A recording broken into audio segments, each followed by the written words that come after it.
One. Magandang araw po sa inyo lahat. Ako po si Clarice Miles Capunpon, anak ni Larry Capunpon. Kami po ay taga Sala, Rosario, Batangas. Ako po ay 18 years old at kasalukuyan nag-aaral sa Faith Colleges, Tanawan.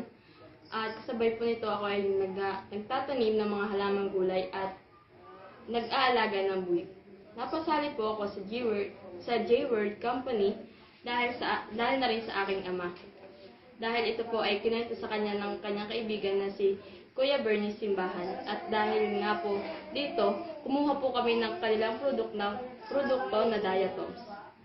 Dahil na rin po sa magandang payo at sa wastong pamaraan ng paggamit nito na sinabi sa amin ni Kuya Bernie, ay ginamit po namin ito ng mahigit 1 buwan.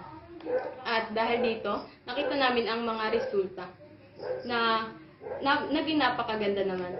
Ang una ay nabawasan ang mga langaw o ang langaw na dumadapo sa aming mga baboy, pati na rin ang mabahong amoy nito. Pangalawa, hindi na kailanman nagkaroon ng aming baboy ng sakit tulad ng ubo, lagnat, at trangkaso.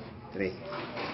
At dahil nga po dito, malaki po ang aming pasasalamat sa J-Word Company dahil sa produktong aming nakuha, nagbibigay ng magandang pagbabago sa aming mga alagang hayop. Pati na rin po sa mga taong nagparating sa amin na magandang produktong ito na kagaya ni Kuya Bernie Simbahan.